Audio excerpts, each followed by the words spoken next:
pessoal, esse tema, eu escolhi falar deles aqui com vocês, principalmente por um motivo, que recebo muita pergunta de reprodução. E o pessoal sabe que é uma das minhas áreas favoritas, apesar de eu trabalhar muito com sanidade animal.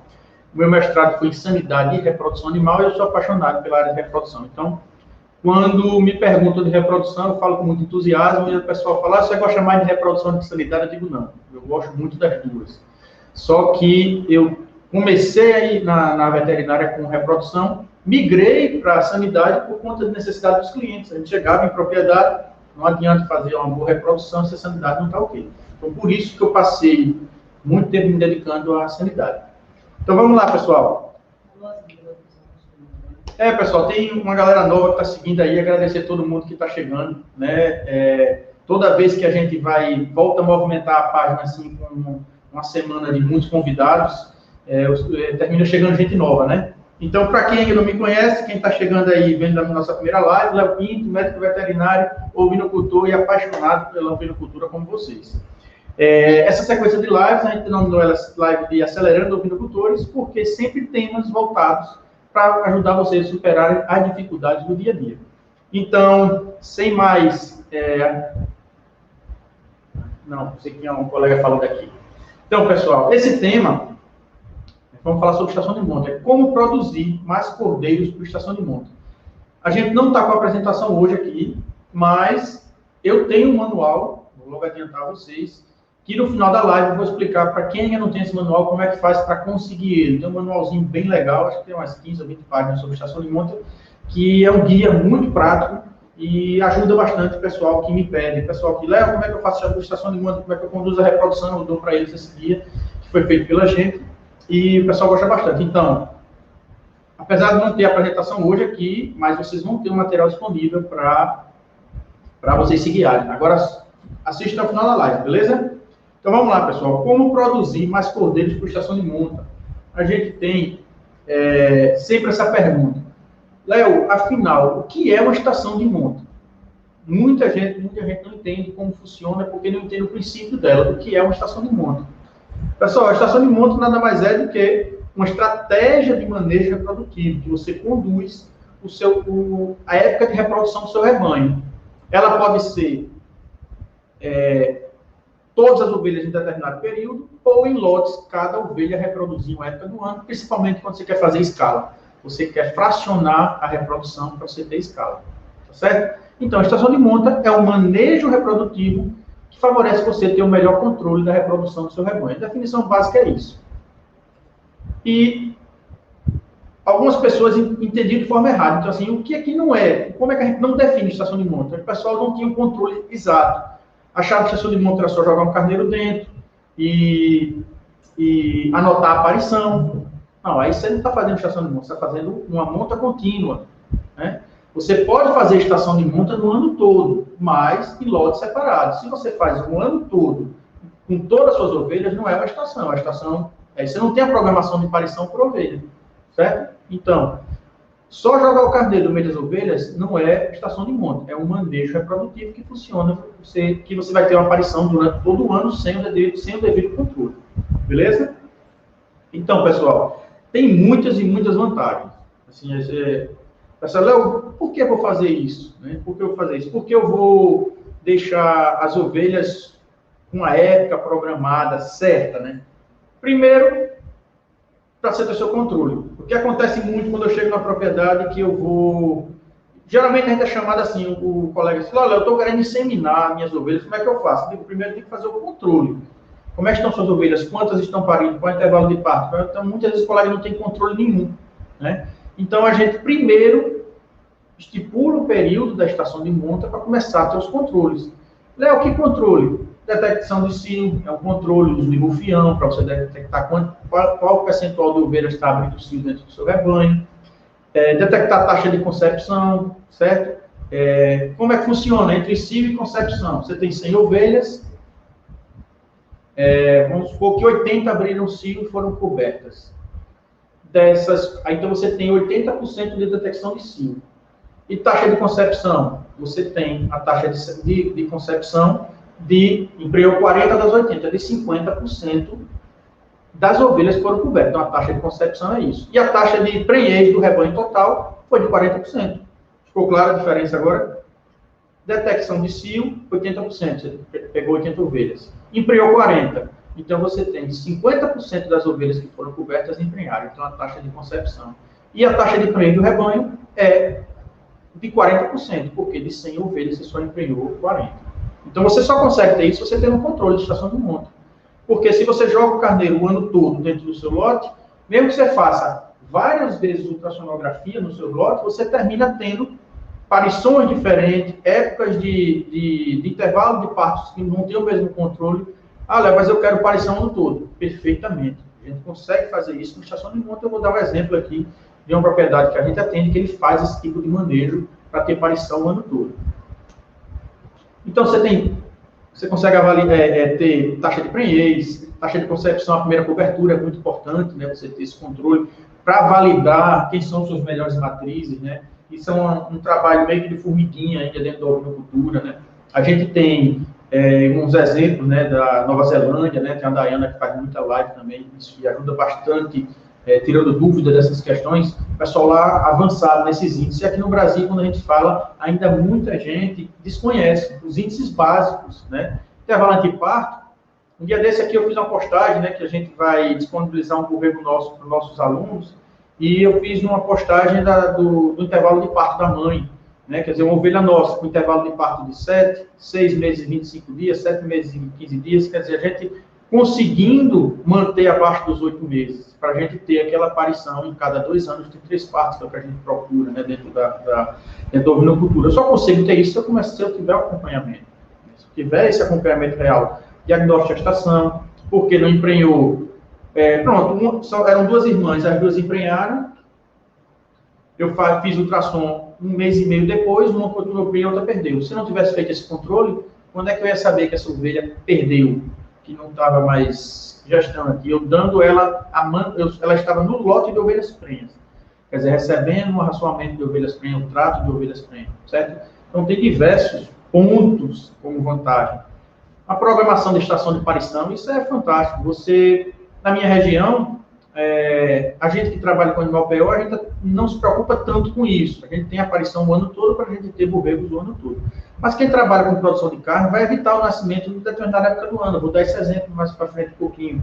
Isso é fácil uma boa estação de monta. Um mecanismo simples de retirar o carneiro na época certa para não parir no período indesejado. Além de uma estratégia que pode ser utilizada de uso de reprodutores em consórcio. Eu acho que tem na Bahia um programa, não sei se é cabra forte, ovelha forte, que Alagoas tinha mais ovinos, que era o uso em consórcio dos reprodutores. Então, o governo doava tantas matrizes e um reprodutor PO, e esse reprodutor ficava em consórcio. Então, naturalmente, aquele pessoal tinha estação de monta. O carneiro ficava tanto, acho que era 45, 60 dias numa fazenda, mais 45, 60 dias em outra fazenda, mais 45. Então, essa estação de monta já era induzida pela chegada do reprodutor, porque eles, como queriam ter esse efeito melhorador, eles não utilizavam reprodutores locais, eles usavam o reprodutor do rodízio. Então, já é uma forma também de você... o uso de reprodutores, naturalmente, já gerou, né, uma estação de monta para esses criadores. Aí a gente começa a falar, vocês conhecem, alguém que faz, né? Pode parecer uma pergunta simples, Léo, como é que não conheço? Todo mundo faz. Mas, na realidade, muita gente não faz, pessoal. E muita gente não faz por motivo de achar que é difícil, que não funciona, que produz menos, tá? Então, assim, a gente tem alguns exemplos bem práticos. Vou citar o rebanho Boa Vontade. É um rebanho que a gente faz ultrassonografia lá, intervalo de 60 a 70 dias, tá? Às vezes chega a 80, mas geralmente 60 dias. A gente faz 6 ultrassons no ano nessa propriedade. Ele separa por lotes. Lote de ovelhas A. Então, esses lotes de ovelhas vão entrar em estação nesse período. Lote de ovelha B vai entrar naquele outro período. Por que ele faz isso? Bem, primeiro porque ele tem lá em torno de 300 animais, POs, ele não vai ter os reprodutores que ele deseja utilizar, não vai dar conta de fazer uma estação em todas as matrizes dele de uma vez. Segundo, se ele fizer isso, ele vai ter uma grande parição, uma concentração muito grande de parição na época do ano. Para quem trabalha com animais PO, não é interessante. Mas por que não é interessante? Não padroniza os lotes, padroniza. Nós temos que lembrar que quem trabalha vendendo reprodutores, eles buscam ter reprodutores à venda durante o ano todo. Então, ele precisa ter parição durante o ano todo. Tá? Então, é importante para ele. Então, ele fraciona por lotes. O lote A fica 60 dias, 45, a depender do que é decidido para aquele lote. Alguns lotes faz uma rodada de ATF, faz inseminação, com alguns dias coloca um reprodutor para pegar auxílio de retorno. Então, faz esse protocolo. As que não emprenharam, analisa se vai entrar em IATF de novo ou vai fazer monta controlada. E a partir daí, ele tem um controle. Então, durante todo o ano, ele tem descarte na propriedade. Durante todo o ano, tem matrizes que são descartadas. A cada estação, uma matriz do outro. Ou a ovelha mais velha, que não está mais emprenhando, ou até mesmo a ovelha que emprenhou e perdeu, automaticamente é descartada. Ou até mesmo a ovelha que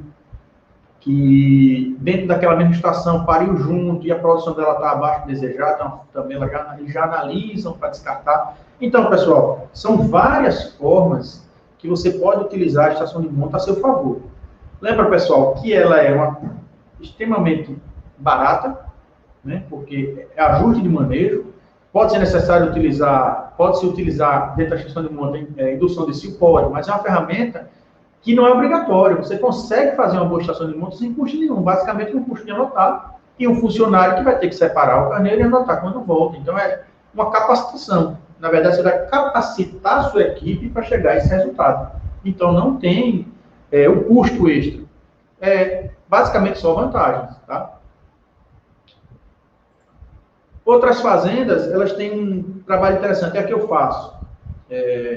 Aqui na região da Zona da Mata, a gente preconiza não nascer em maio, junho e julho. Tá? Olha, por que não nascer em maio, junho e julho? Aqui chove muito, né? Na minha região aqui, a gente chove entre 1.500 e 1.800 milímetros ano. Chega a passar de 2.000 num ano como esse aqui, que está como diz o ano bico. Chega a passar de 2.000. Mas a grande maioria fica entre no ano ruim 1.500, no ano bom 1.800. Então chove bastante. E a concentração de chuvas é muito alta em maio, junho e julho. Então, o que a gente percebeu? A borregada, né, quem é criado num sistema extensivo, que vai a campo, que precisa, a mãe tem que buscar capim, né, que eu sempre trabalhei muito focado nisso, né, você fazer a ovelha se alimentar e não você ter que alimentar ela na instalação. Então, esses animais sofrem muito porque é chuva, então não conseguem pastar, ficam muito embaixo das árvores, ficam muito em região úmida, então começa a ter problema de casca, problema de pneumonia, então a gente prefere que nesses meses do ano não venha nascer. Então a gente condensa, a gente retira o carneiro. Eu tenho até, pessoal, eu estava até esquecido, eu disponibilizar para vocês também. Eu tenho uma tabelinha, uma planilhazinha de Excel. Você coloca a data de cobertura inicial, a data final, e ela já lhe dá a previsão de parto. Se você colocar em cima também a sua apartação, 70, 80, 90 dias, ela já lhe diz a data da apartação. Isso é muito bom para você organizar a sua programação de nascimento, tá? Então, essa é a forma que eu sempre fiz. Para os animais puros, não por causa daquele raciocínio, né, que a gente tem que ter nascendo o ano todo. Então, os animais puros a gente consegue baiar, consegue segurar na instalação um dia mais chuvoso, não precisa ir à parte, a gente consegue fornecer volumoso para eles. Mas as ovelhas de produção de carne, a gente não conseguia fazer isso, porque eu nem tinha volumoso para elas disponível, a gente não tinha, a gente só tinha pastagem. Então, elas tinham que ir pastar, como é que elas iam ficar presas durante o dia todo? Então, quando os animais nasciam, os borregos muito novos, de uma semana, 15 dias que iam para a pastagem, a gente tinha perdas. Quando não tinha perdas, a gente tinha um custo extra, né, um custo sanitário extra, por conta de uma falha no planejamento reprodutivo. Né? Isso ocorria quando eu comecei na ovinocultura, como eu já falei algumas vezes aqui, eu era estudante, né, de veterinário, não sabia como conduzir, e a gente cometia esses erros. A partir daí, a gente começou a ajustar. Nessa época do ano, vamos aumentar a aparição. Como é que faz? Tira o carneiro 5 meses antes, não vai nascer. Então, agora, na época das chuvas, é a minha estação. O carneiro está dentro das ovelhas. Ela vai parir uma região com um período mais favorável. E eu já escutei muito, mas muito mesmo, né? Como a gente roda um bocado, já rodei em Sertão, Agreste aqui, já rodei a gente já deu um bocado de volta aí atrás dos ovinos.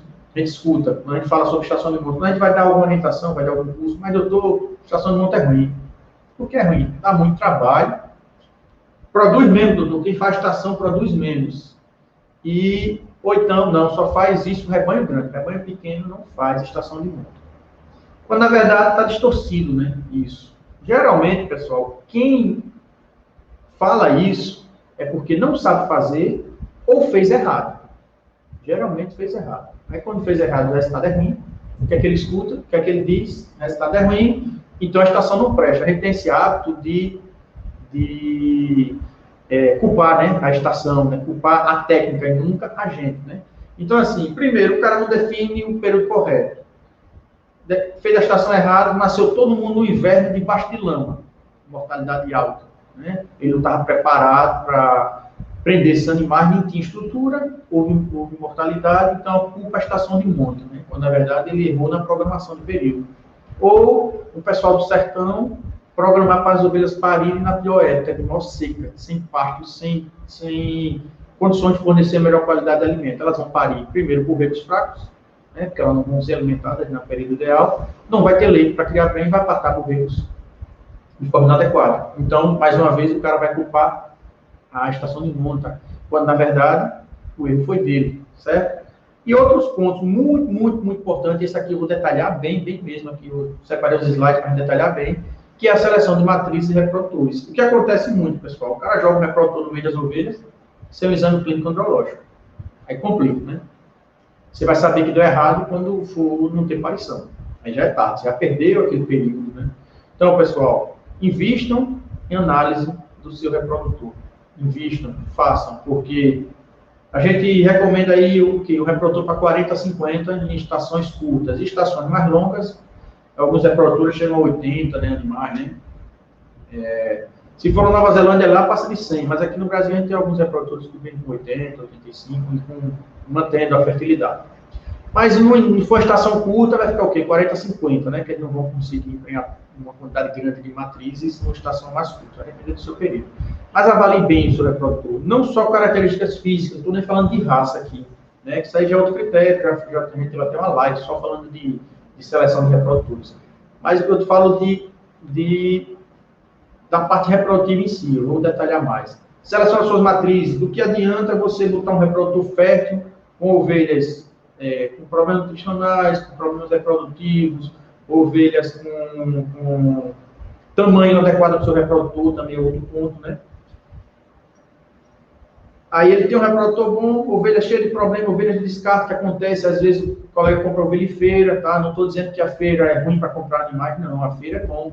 As feiras aqui do Nordeste, você compra boas matrizes, você consegue encontrar, você tem que fazer uma peneira, né? Você não pode comprar a primeira que ele oferece, tem que fazer uma peneira, tem que procurar os animais. Eu recomendo sempre o pessoal comprar marrãs, né? Marrãs ou ovelha de 2 dentes, no caso, né? Tentar comprar ovelha velha, porque geralmente ovelha em feira velha já teve algum problema, o cara optou por descarte, né? Então, muitas vezes o rebanho é formado por animais de descarte e bota o reprodutor na estação de monta, quando não dá resultado, culpa a estação de monta, culpa a técnica, mais uma vez a culpa é da técnica, pessoal, tá? E outro ponto é não ter controle nenhum. Não tem numeração das ovelhas, não tem controle, o data que botou o carneiro foi na cabeça da pessoa, se ele tomar a cerveja, esqueceu a data que botou o carneiro, e você não sabe o dia que entrou, o dia que saiu, nem quando vai parir, então não funciona, né? Ou tem a escrituração bem feita, ou a técnica também funciona. Então, pessoal, são vários erros que interferem no bom resultado da estação de monta e que as pessoas terminam associando o resultado ruim da estação a ela não servir, ela não ser boa, quando na verdade são os erros deles que levam ao resultado ruim, tá? Então, com o Léo, como aí agora vamos contar, Léo, como deve ser feito uma estação de monta. O que é que você indica para a gente para fazer uma estação de monta?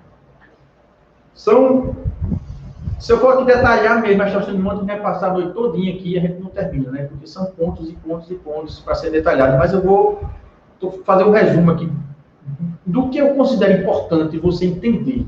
Então, se você entender isso aqui que eu estou explicando, você consegue conduzir a sua estação de monta para ter um resultado interessante no final. Seleção de matrizes reprodutoras, eu vou falar. Seleção de marrãs, ovelhas e marrãs. O modelo da estação de monta, é muito importante que modelo você vai utilizar e se você vai fazer uso ou não das biotecnologias, que eu sempre recomendo os rebanhos fazerem uso de biotecnologia para intensificar seus resultados. certo? Vamos falar agora seleção de reprodutores. Pessoal, a seleção de reprodutores é uma live longa, né, para a gente falar disso. Vamos falar o básico que você tem que saber para você selecionar o reprodutor. Primeiro, avaliação sanitária, né? Se o reprodutor já é seu, se ele está dentro do seu manejo, se você tem o seu calendário, está seguindo o calendário, ele está vacinado, ele não apresenta nenhum sinais clínicos de doença infecto-contagiosa, não está com catarro, não está com corrimento no pênis, se não está com secreção purulenta, não tem nenhum... Não, ele está perfeito, o animal está... questão sanitária está ótima, está com as vacinas em dias, está um touro. O meu reprodutor está um touro, está vendendo saúde. Beleza, um ponto importante. Vamos analisar as questões produtivas. Olha, ele está vendendo saúde, mas o aprumo dele é muito ruim. Léo, por quê? O que é que tem um aprumo? Pessoal, existem algumas características físicas que têm alta herdabilidade, certo? E aprumos é uma delas. Os animais que têm dificuldade animais que têm defeito de aprumos, eles tendem a passar para os filhos. Então, você tem um reprodutor que tem, sei lá, o copai que a gente chama. Daqui, o antebraço é mais largo do que a paleta, aquele animal que é assim. Né? Aí você vai dizer, é bom porque para montar ele e tal, e ele só fica embaiado, não tem problema nenhum, ele não sabe nem conseguir andar, ele fica embaiado aqui, só cobre de noite na instalação, então ele não sofre com isso, realmente, ele não vai sofrer com isso. Mas, o que é que ele vai deixar de produção dentro da sua fazenda para você utilizar para gerações futuras? Você diz, não, Léo, aquilo que nasce dele eu mato tudo porque eu não quero saber.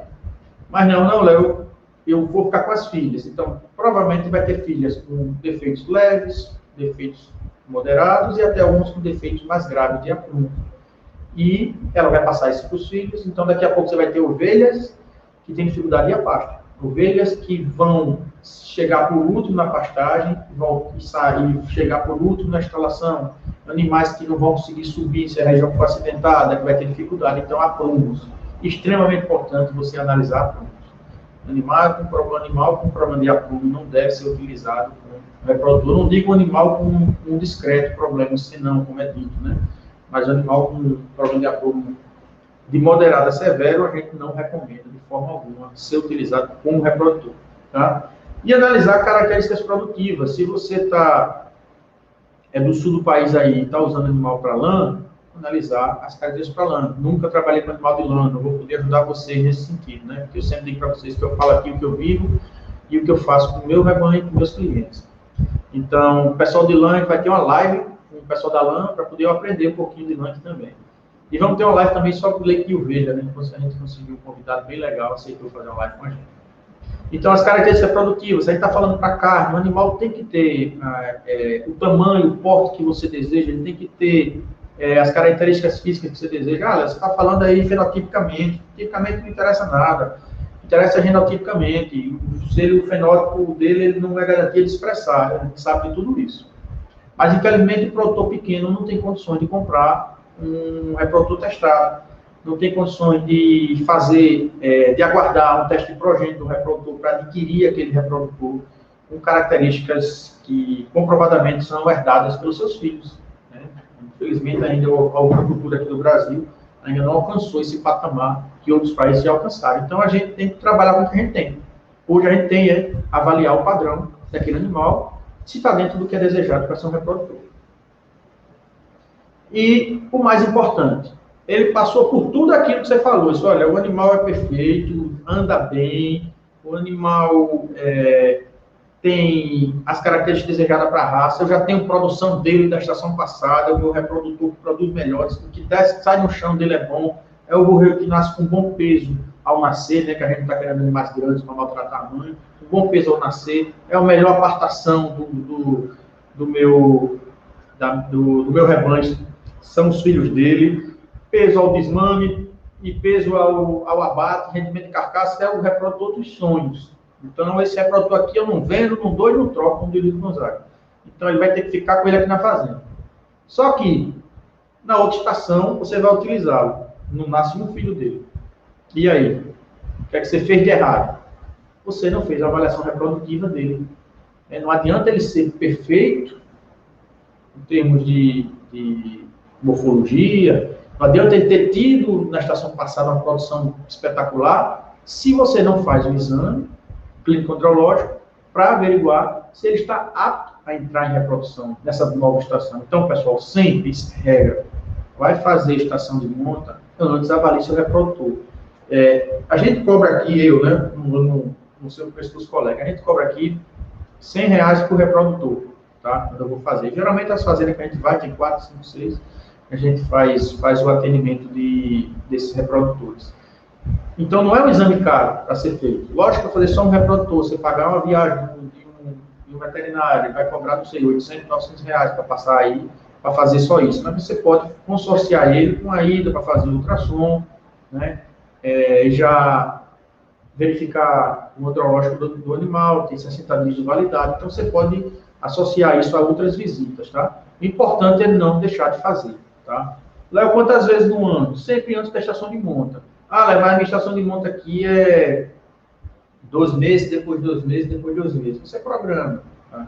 A espermatogênese é em torno de 90 dias, tá? A gente sabe que ciência não é matemática, biologia não é matemática, mas é em torno de 90 dias a espermatogênese. Então, assim, a espermatogênese é o período de formação do espermatozoide. Diferente das mulheres, né, que já nascem com todos os óvulos, só ocorre a maturação, né, dos óvulos, os machos produzem as células espermáticas, né, produz do zero. Então, um homem que teve um problema, uma doença, um carneiro que teve uma doença, uma pancada no testículo, que teve um edema, que causou uma lesão, aquele animal zera, vai fazer o coleta de sêmen, deu zerado, perdeu, não tem mais nenhuma produção, não quer dizer que vai descartar aquele reprodutor.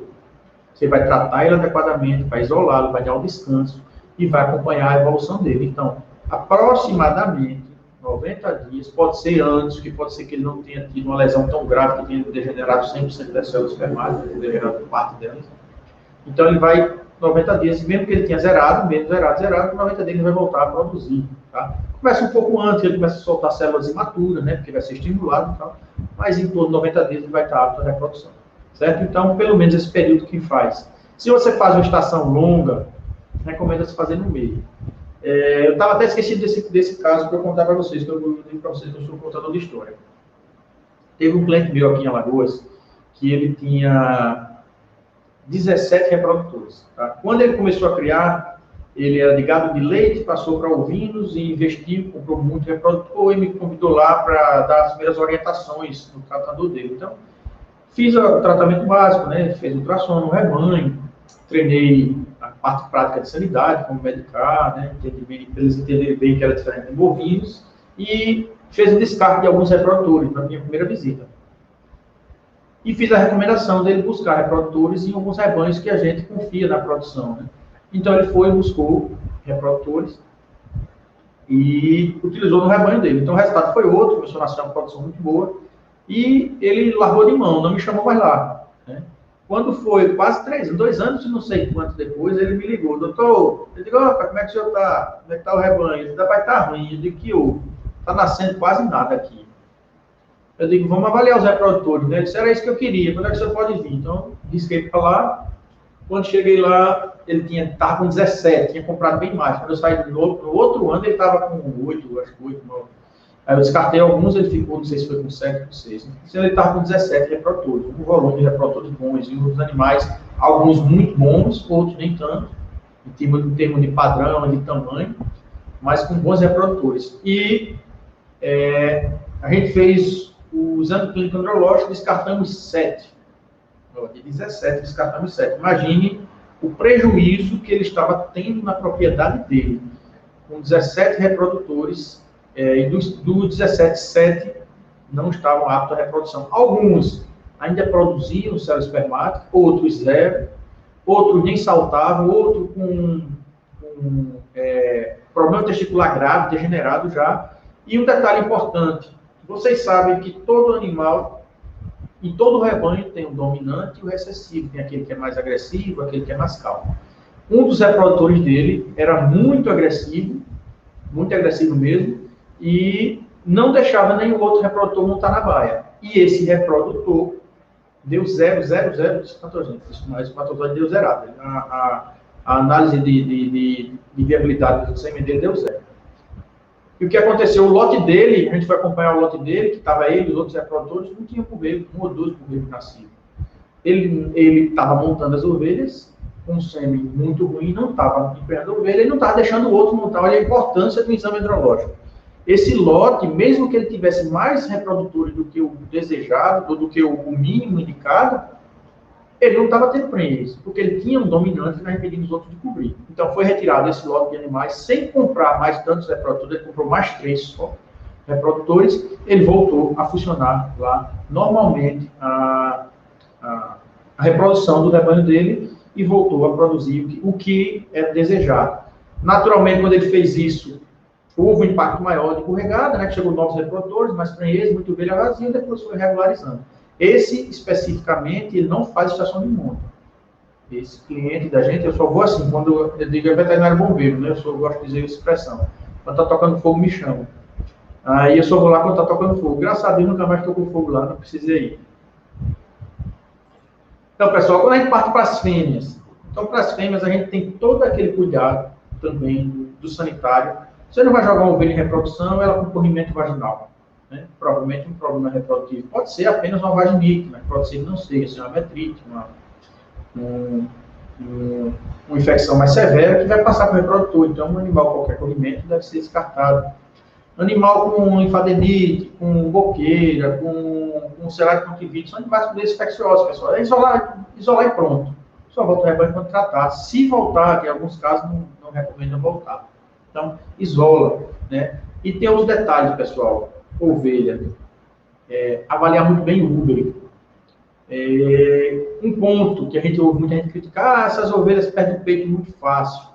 Aí eu volto para a história que eu falei da outra live. Pessoal, a ovelha emprenha, pare, tem capacidade de lactação até 5 meses, 6 meses às vezes. A gente está apartando com 80 dias, 90, às vezes na metade do tempo de que ela tem capacidade de lactação. Se você não cuidar dessa apartação, ela vai perder os peitos, ela vai ter mastite. Né? E isso ocorre com muita frequência. Então, o que ocorre muito? Você aparta 100 correios, 100 ovelhas. Na outra estação, quando vai parir, 5, 6 ovelhas perderam o útero. Não tem leite nenhum. Pedrado. Então, você só perdeu tempo. Né? Porque você botou ela no lote, você alimentou ela como ovelha, alimentou ela para emprenhar, cuidou dela como ovelha prenha, fez todas as vacinações, ocupou a instalação, e quando ela parir, ela não vai criar, porque ela não tem peito. Né? Então, é uma avaliação importante sempre, de avaliação de úbero dos animais e de score corporal. Aqui no Brasil a gente faz pouco, né? A gente fala muito, trabalhar com 2,5, 3,5, né? 2,5, se você conseguir trabalhar para engordar ela, não pode parir com 2,5. Tá?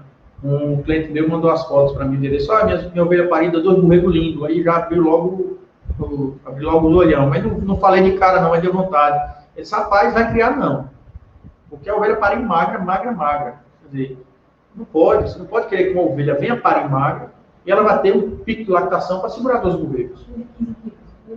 Não, foi essa, não. O outro foi um cliente meu que pariu, a ovelha dele pariu com menos de 30 quilos, né? Que ele só deu perto de 15 quilos de carcaça, ela, e dava uns 30 e um pouquinho em pé. Aí pariu o borrego, não conseguiu parir, né? Prolapsou e morreu do parto porque não teve assistência hábil a tempo, ele já me comunicou já quando tinha morrido. Rapaz, ele morreu porque não pariu um borrego. E pariu um borrego grande, de 4 quilos, né? Pariu bem, né? Que eu nem gosto de borrego muito grande, né? Eu aprendi isso. Sofre demais as ovelhas e termina atrasando o crescimento dele porque a mãe sofre, consequentemente interfere na habilidade dela, né?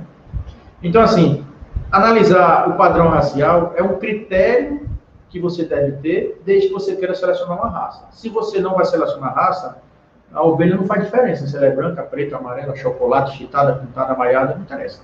Padrão. Se a orelha é grande, a orelha é pequena, não interessa. Se vai interessar é as características funcionais. O tamanho que você deseja, que é o porte médio. Hoje todo mundo gosta de trabalhar com médio, porque os animais medianos, ao longo do prazo, ao longo do tempo, comprovadamente produzem muito mais do que os grandes, então a gente trabalha com ovelhas médias. A gente procura uma ovelha que tenha uma boa formação de boca, porque vai comer a pasta, tem que comer bem, então ovelha com qualquer problema de boca a gente descarta. Ovelhas que andam bem, elas andam muito, então você tem que ter ovelhas que pisam bem, bom de casco, bom de aprumo, né? ovelha de Uber, que já falou, né? Então, avaliar sempre a característica funcional, tá? Desse animal. Não a característica do padrão racial, se você for selecionar a raça. Agora, nunca esquecer, tanto do seu reprodutor como da sua matriz, de você tem que ter, pessoal, isso é lei. É impossível hoje, a gente tem que ver, até de fazenda, o cara não tem o calendário sanitário. Né? Todo aluno nosso recebe o dele. Todo aluno que faz nosso curso recebe um calendário específico para ele, ajustado para a realidade dele. Mas, Léo, por que é tão importante? Gente, não adianta você fazer uma vacinação, uma divulgação na cabeça do vaqueiro. Você não sabe quando usou a droga, quando mudou a droga, você não sabe quando a vacina foi, se o reforço foi dado, qual o período de fazer. Então, não adianta, pessoal, tem um calendário sanitário personalizado para o seu rebanho, tá certo? Acompanhe ele. Final de gestação, ovelha. Léo, eu estou com ovelha aqui, final de gestação, posso refugar? Pode, pessoal, mas depende da droga. Eita, Léo, não sabia não que podia refugar? Pode. A ovelha está com uma verminose avançada, você vai fazer o quê? Vai deixar ela morrer de verminose, porque ela está prenha? Não, você vai usar uma droga segura para gestação. O que eu ressalto é que eu uso toramectina, nunca tive problema, eu uso moxidectina, nunca tive. Uso meio mundo de droga, nunca tive problema. Aí o cara diz, essa droga é abortiva, porque eu dei, eu abortei. Eu digo, qual é o seu manejo? É correndo ovelha, laçando, ovelha, menino com um pedaço de pau, que a gente vê muito aí, né? A ovelha vai chegando na instalação, o menino com um galho de pau correndo e metendo nela. Aí a ovelha aborta é a culpa do vermífugo. E nunca se preocupa que é do manejo dele, da falha dele, do que ocorreu. Tá? Sim, pessoal, lembrando, quem ainda não se inscreveu no nosso evento, é 100% gratuito e online, tá? Dia 25 a 28, tá? Vencendo a mortalidade do seu rebanho ovino. É um evento onde eu vou falar para vocês, vou ensinar vocês como começar a blindar o rebanho de vocês, tá ok? Então, corre e não perde. Tá na bio, clica lá na bio. Quem escreveu, não precisa de novo não, tá? Mas quem não se inscreveu, então vamos lá.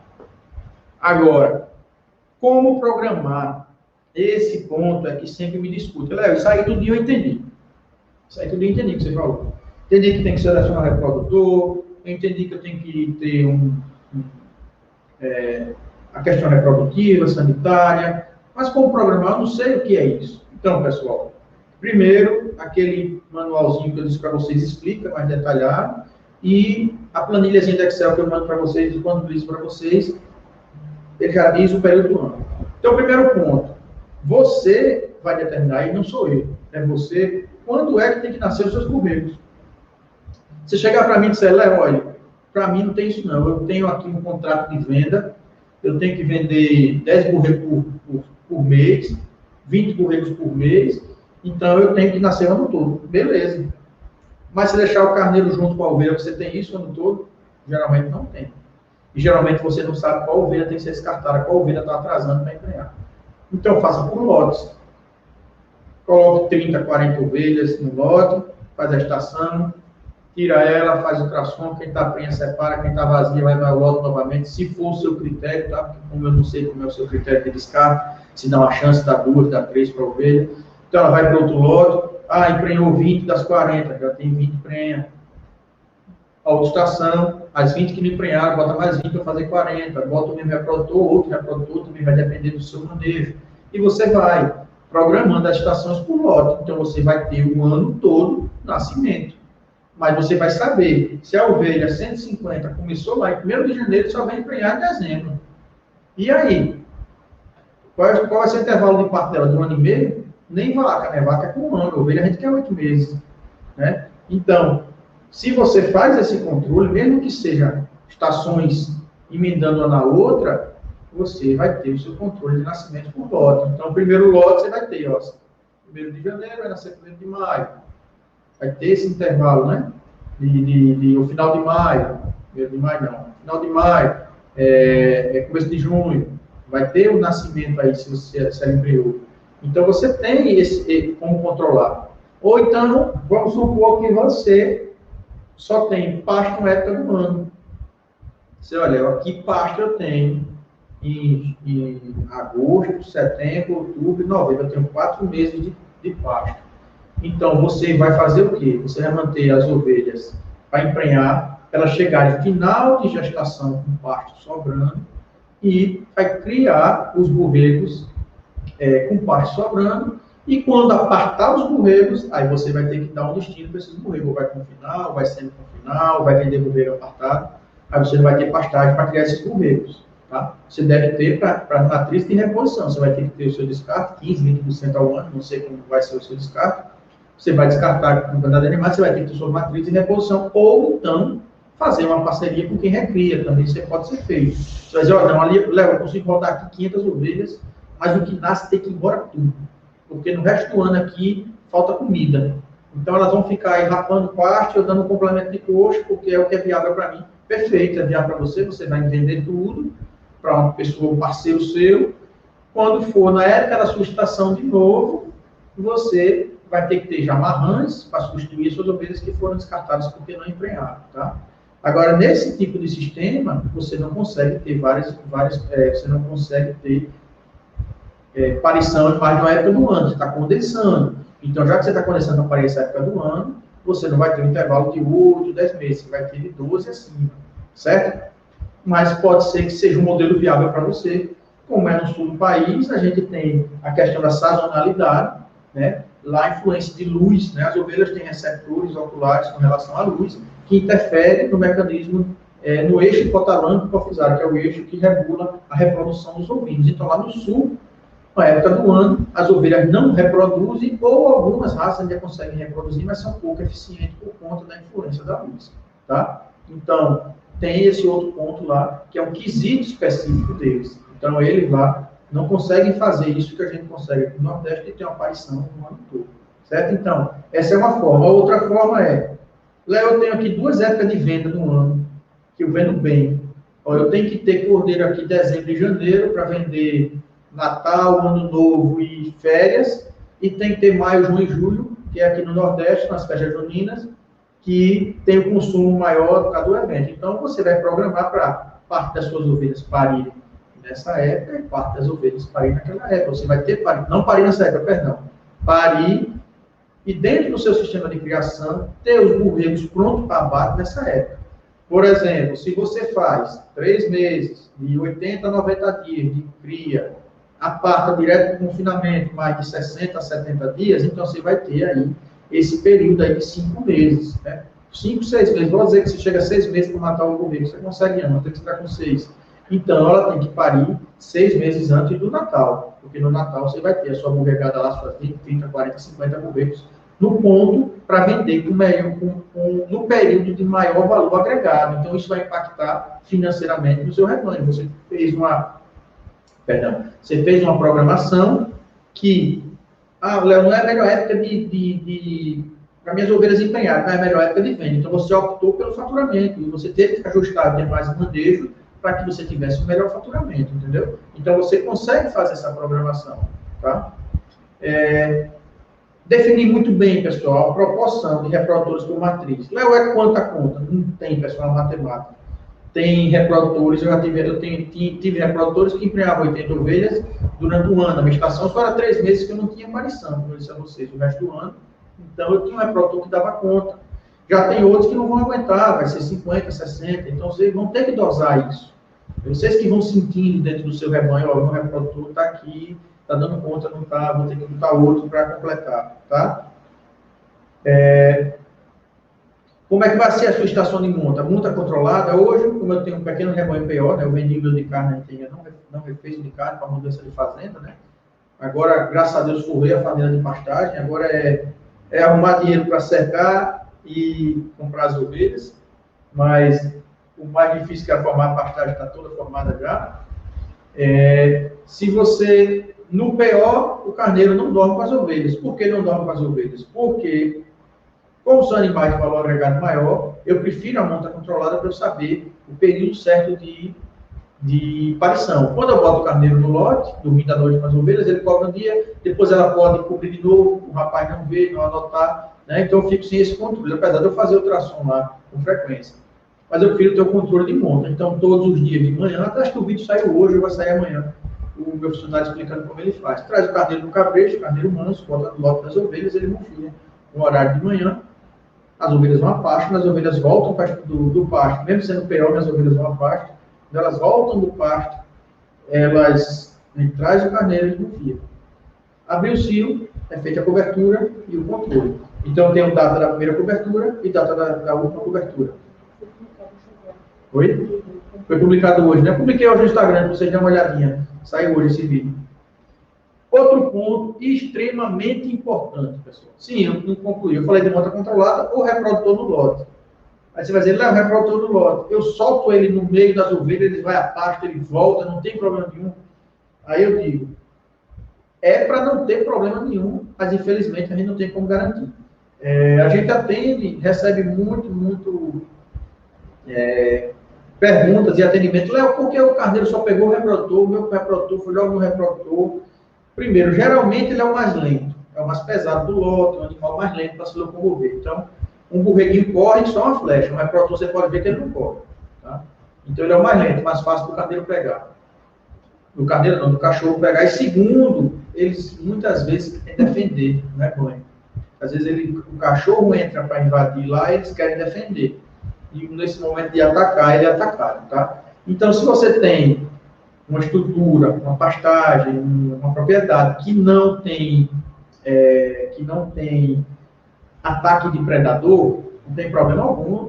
Desde que a pastagem esteja limpa, aqui na minha propriedade lá, a gente tem um controle anual de plantas invasoras, porque a gente tem plantas tóxicas. A gente tem uma planta chamada papaconha, que ela dá uma neurointoxicação e mata carneiro, e mata ovelha e gado. Então, todo ano é feito um acompanhamento. Né? Quando começa as chuvas, começa a aparecer ela. Então, a gente tem que estar fazendo um controle químico para evitar perder os animais. Então, se você tem uma estrutura de jogar seu reprodutor junto com as suas matrizes, eu não vejo problema algum.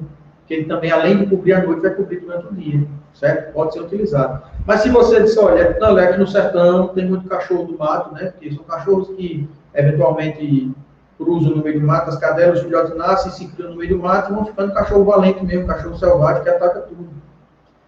E o seu reprodutor, geralmente, é um animal aí que, pelo menos, aí é 6, 7, 8, 10 vezes o valor de uma matriz. Então, é um patrimônio a ser zelado, né? E, além do mais, ele é responsável por propagar a genética em muito mais animais. Então, se você perde um reprodutor que já é mais caro, você perdeu de ter aproveitamento genético daquele animal em uma quantidade maior de animais do que você perde uma matriz que foi atacada. Tá? Não estou desvalorizando a fêmea dentro da seleção, muito pelo contrário. A seleção da fêmea e do macho são extremamente importantes dentro da cabanha. É apenas, nesse momento, questão monetária, que o reprodutor é mais caro do que a sua matriz. Então, se você não tem problema algum, joga. Se você tiver, olha, não tem como garantir não, é bem pensada essa sua ideia. Eu vou deixar ele preso na instalação, vou ter um piquetezinho próximo aqui à instalação, para ele não ficar preso o dia todo, para ele andar, para ele desestressar, né, para ele pastar um pouco, e durante a noite ele vai dormir com as ovelhas e fazer a monta de final de tarde até começo da manhã, né, ele vai efetuar a monta dentro do lote, certo? Manejo nutricional, pessoal. Aí é um ponto que muita gente falha. Ou engorda demais os animais, que hoje ninguém está engordando mais com o preço da ração que está, ninguém consegue engordar tanto assim os animais, mas geralmente descuida. Né? O reprodutor entra numa estação fina, né? Uma matriz, emprenha e você não cuida dela, ela vai entrar no final de estação fina, né? Descarnada, né? O score baixo. Então, tudo isso interfere, né? Excesso de gordura é muito ruim. Uma ovelha parir muito gorda, vocês vão ter trabalho com a ovelha parir. A ovelha gorda, ela tem trabalho para parir. Reprodutor muito gordo não acompanha rebanho. Então, reprodutor com excesso de peso, ele não acompanha. As ovelhas vão à parte e vai ficar embaixo da sombra. Embaixo das árvores, o cara para cima, assim, procurando a sombra. Então, sempre tem que ter o score ideal. 2,5, eu acho pouco. 3, ideal. 3,5 é bom. 4, você começa a se preocupar, a ovelha parir muito acima de 4, já não é legal, entendeu? Então, vamos sempre trabalhar com esse score, beleza? Aí vem o que eu falei para vocês, biotecnologia da reprodução. Até aqui, o que a gente falou para trás, em estação de monta, foi de graça. Foi capacitar um funcionário e anotar. Não mudou nada. Entre você soltar o carneiro e não anotar nada, você comprou o caderno, não é gente. Você tem o computador, anota no computador. Então, Mas a partir de agora, as biotecnologias, aí você vai ter um investimento. E você vai fazer ou não, a depender do tipo de rebanho que você tem, do tipo de trabalho que você vai desenvolver com o seu rebanho, e se cabe ou não o uso dessa biotecnologia, tá, pessoal? Porque ela não cabe em todos os rebanhos, né? Você vai fazer TE, FIV, em rebanho de produção de carne, tá? Não é que não se pague, que é inviável. É difícil ajustar a conta, né? Porque são técnicas muito caras. Então, essas biotécnicas são utilizadas geralmente nos animais, para você propagar a genética dos animais que têm tido um desempenho melhor, tá? Qual era o correto? Você ter teste de progênio, quem é o melhor reprodutor da progênio, quem é a melhor matriz de progênio, e você propagar essa genética. Isso acelera muito, né, o processo de melhoramento genético, tá? Então, você tem indução de cio, no nosso manual tem uma cartelinha de indução de cio, tá? Você tem como fazer a indução de cio, tem um manualzinho explicando, dentro do nosso manual tem uma imagenzinha explicando como faz a indução de cio, que é muito igual. Tem rebanho de carne utilizando indução de cio da seguinte forma: ele fez a aparição dos animais, tem um lote de ovelhas recém-paridas, e ele quer que esse lote de ovelhas recém-paridas venha parir na determinada época. Então, ele vai induzir o cio daquele lote, vai fazer a inseminação ou monta controlada, aumentando a produção de reprodutores. Por quê? Porque se você faz uma indução de cio para 50 ovelhas num dia, um reprodutor, dois não vão conseguir emprenhar. Então, você vai ter que colocar uma quantidade maior de reprodutores para isso aí, porque são todas ovelhas abrindo cio no mesmo dia, certo? Essa técnica que eu digo que pode ser utilizada tranquilamente no pessoal que precisa ter uma escala de produção, tá? Você vai induzir o cio com protocolos hormonais, tá? Mais uma vez, tem disponível no manual que a gente disponibiliza. IATF, inseminação artificial em tempo fixo, TETF, transferência de embrião em tempo fixo, produção a PIV ou FIV, né, que é a produção in vitro de embriões, clonagem, transgênese, são tudo biotécnicas que podem ser utilizadas, mas a grande maioria delas, ou quase todas elas, são utilizadas basicamente em animais PO. Pelo valor agregado do animal, compensa o nível de investimento para você utilizar essas biotécnicas. A IATF não. A IATF pode ser utilizada sim em animais de produção de carne, desde que você já tenha outros índices, você já tem uma evolução. Você não começa por ela, você vai dizer assim, olha, eu vou começar a criar agora, eu quero fazer IATF. Eu escuto muito isso. Não, pessoal, calma. Vamos formar o rebanho, vamos estabilizar o seu rebanho, vamos utilizar um carneiro para padronizar suas ovelhas, vamos encontrar o grau de sangue ou a raça que se adapta à sua realidade, equilibrou, está rodando, olha, está rodando aqui, estou com os índices dentro do que eu quero, estou com taxa de prenhez boa, mas eu quero a mais agora eu quero ultrapassar a média, eu quero ser acima da média. Pronto, aí vamos trabalhar agora com manipulação de ciclo estral e de ETF ou monta controlada. Beleza. Mas até lá, eu acho que tem um caminho longo a ser percorrido. A parte sanitária mesmo, o pessoal deixa muito a desejar e quer logo investir na reprodução. Geralmente não funciona bem, tá? Quando você vai para a reprodução e esquece a sanitária, geralmente a reprodução está lá embaixo. E tem uma biotécnica, que é uma das que eu mais faço, que eu trabalho com ela já há muito tempo, que é a ultrassonografia. Tá? Vamos fazer ultrassom, diagnóstico gestacional. Tá? E tem até um videozinho explicando as três respostas do ultrassom. Né? Você faz em um lote 100 ovelhas e você vai obter 3 resultados. Básico, né? Ovelhas prenhas, em diversas categorias, né? Início, meio e fim, que é geralmente o que a gente identifica. Você vai ter ovelhas vazias, tá? E ovelhas com problema. Léo, como assim ovelhas com problema? No ultrassom de rotina, a gente pega alguns animais com hidrometra, até biometra mesmo, que é purna, a hidrometra é líquido no útero, purna no útero, são animais que estão descartados, ou não descartados, às vezes a hidrometra faz um protocolozinho, recupera aquela ovelha, fica algum problema que ela teve no último quarto. Mas você tem essas 3 respostas. Léo, para que eu preciso disso? Primeiro, você conduzir o manejo dessas ovelhas após o diagnóstico. A ovelha prenha vai ter uma condição, a ovelha vazia vai voltar para o reprodutor, ou você vai analisar se no seu controle aquela ovelha está várias estações, ou 2 ou 3, sem emprenhar, você vai analisar se ela é descarte de vez ali ou não. Eu não posso orientar você sem conhecer o seu rebanho, tá? Porque muitas vezes a gente não pode condenar a ovelha quando na verdade a culpa foi da nutrição, você falhou na nutrição, ela baixou o score e não emprenhou, tá? Mas está tudo ok, está tudo certo, está todos os manejos corretos, e todas as ovelhas estão dentro do ritmo, tem 2, 3 que não estão empenhando, realmente são ovelhas que não, elas, a gente chama de descarte voluntário, elas estão se voluntariando para abandonar o seu rebanho. Elas estão dizendo, bicho, eu não estou no padrão não aqui, viu? Todo mundo empreende, eu não empreendo não. Aí você automaticamente descarta ela porque ela não está dentro do padrão que você quer para o seu rebanho. Então você tem esse resultado, a ovelha com problema é automaticamente isolada para ser feito o tratamento, a ovelha prenha automaticamente vai para o lote de ovelhas prenha, e a ovelha vazia você vai conduzir ou para uma nova estação ou descarte. Então, simples, aparentemente uma técnica simples, que é a ultrassom, ela dá informações que são extremamente valiosas para você conduzir a reprodução do seu rebanho a partir daquele dia. Você recebe um laudo, está prenha, está vazia, e você a partir daí conduz. Se você fizer de rotina, ou se você tiver monta controlada, fez a monta, a ovelha 150 foi coberta hoje, e em 2 dias, dia 1º de janeiro e 2 dias de janeiro, foi coberta. Fez ultrassom, em fevereiro deu prenha, beleza, está prenha a ovelha. Então você já tem a previsão de parto para aquela ovelha. Tendo a previsão de parto, você tem que saber que naquele período eu vou ter 20 ou 30 ou 40 ovelhas parindo, eu vou ter que ter um espaço destinado para essas 20 ou 30 ovelhas, eu vou ter que ter todo o material destinado ao manejo daquelas ovelhas. Então é uma organização que lhe dá, é um exame, né, um diagnóstico que lhe dá uma programação para você se organizar. Tá?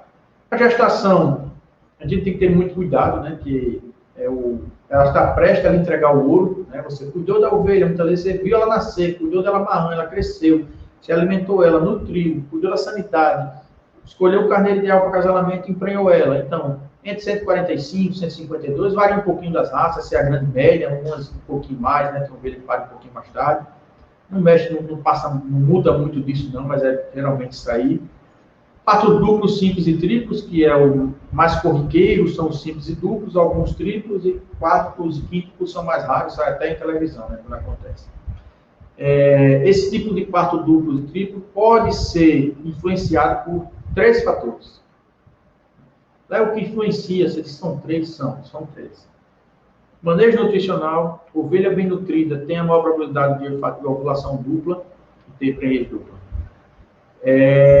Manipulação hormonal, se você faz protocolos hormonais onde você faz sincronização, você consegue aumentar o número de partos duplos ou triplos. Se junta nutrição com isso, a probabilidade é muito maior de parto duplo ou triplo. E genética, a gente tem o gene, rapaz, eu me confundo se é Borola ou é Burula, eu me confundo aí na pronúncia, perdão. É muito comum na raça Texas, se tiver criador de Texas aí, pode confirmar. Não está rolando não, aqui o negócio travou lá em cima, é como vocês falaram hoje. Desculpa aí, eu não perdi aqui a conversa. Depois eu vou voltar aí devagarzinho para conversar com vocês.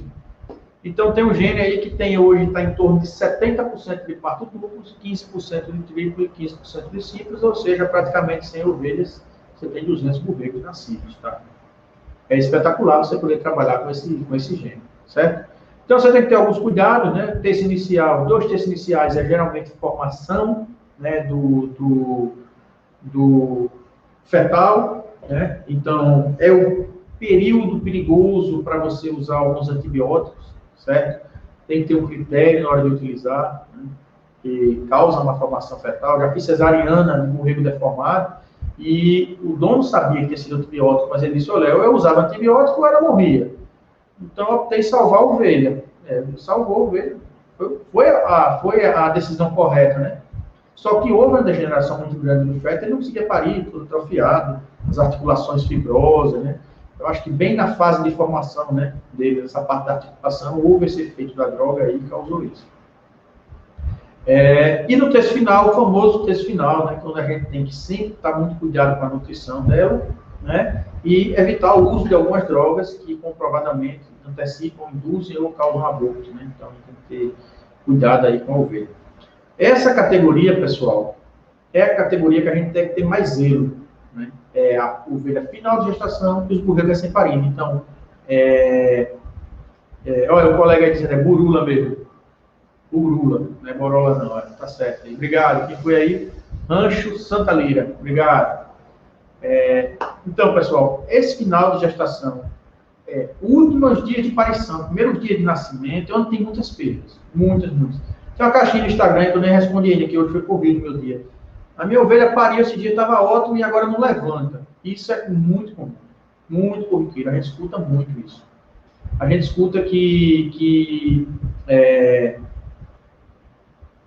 ela estava bem, que ela estava sadia, que ela não estava verminosa, mas final de gestação, baixa imunidade, parto estressa, a ovelha está comendo por ela e por outro, porque ela está alimentando um borrego 2, né? Então o leite, a produção láctea consome muito dela. Então, pessoal, esse períodozinho é muito crítico, a gente tem que ter uma atenção muito grande. Eu até botei aqui que estação de parição é tema para a próxima live, porque se eu emendasse aqui estação de parição, era mais uma hora a gente conversando. Eu já fiz até uma live sobre a questão de parição e tem uns assuntos legais, a gente pode até refazer ela aí, dar uma modificação dele e refazer. Então, pessoal, de live, de assuntos, em último ponto, eu nunca esqueço de falar isso, está sendo hoje. Não adianta eu estar aqui falando com vocês, tudo isso que vocês estão escutando, falando aqui, se vocês não capacitarem a equipe de vocês.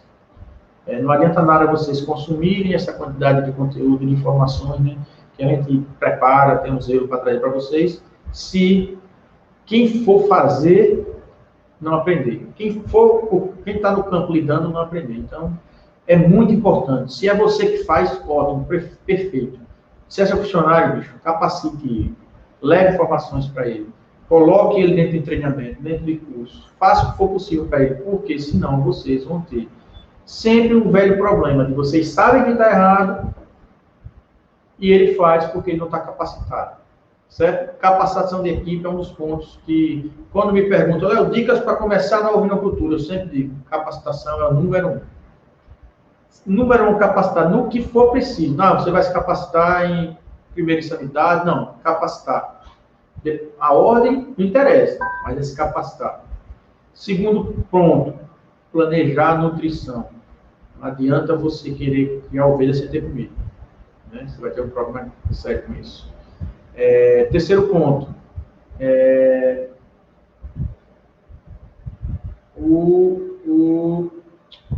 foi capacitar, foi comida, instalação. Boas instalações. Não adianta você também estar tudo pronto e não ter instalação. Chega ao inverno e morre tudo.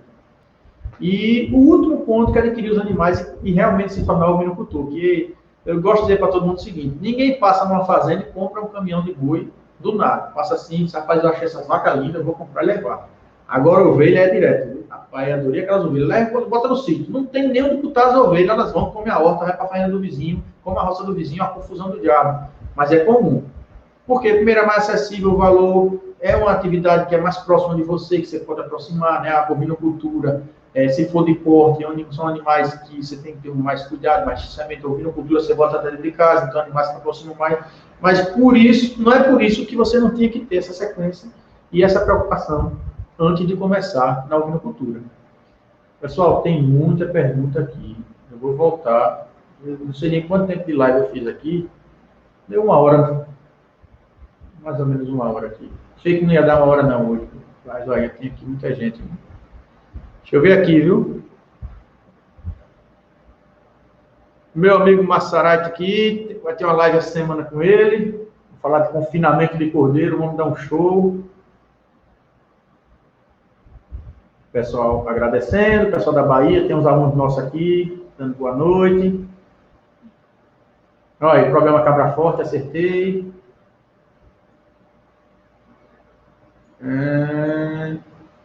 Cadê as perguntas aqui da galera? Eu sei que tem na caixinha de perguntas. Essa tela aqui, de vez em quando a gente vai arrastar aqui, ela sobe. Fazenda Camará, pode disponibilizar a turma do grupo, eu vou disponibilizar sim essa planilha, pessoal. Viu? Vou disponibilizar tanto no grupo dos alunos, como... Na verdade, a gente pode colocar até no... Para quem não é aluno, pessoal, eu vou colocar ela, sabe aonde? Fica fácil para todo mundo pegar no Telegram. Eita, mas não tem como... Está sem o link do Telegram, né? Eu vou ver aqui, eu coloco... Eu coloco uma história agora, um link lá para o Telegram, porque eu tirei aí por conta do evento, tá só o link do evento na minha bio. Eu coloco no Stories uma arrasta para cima e eu disponibilizo lá no Telegram, tá certo?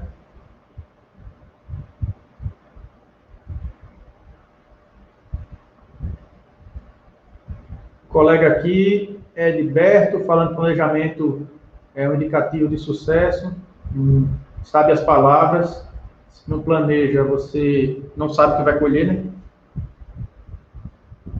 Sobre estação de monta e ausência de macho, Flávio aqui perguntando.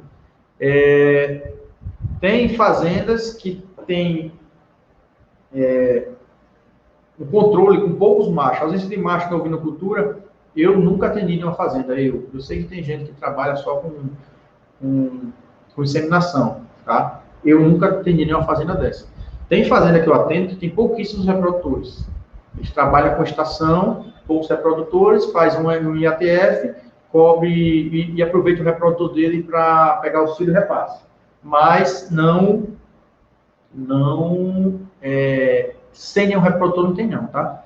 Agora, tem o efeito macho, que eu nem citei aqui, que é você afastar o reprodutor na época do ano. Então, quando você joga ele no lote, uma quantidade muito grande de ovelhas abrem cio, mas boa parte desse cio não é fértil. Tá? Por quê?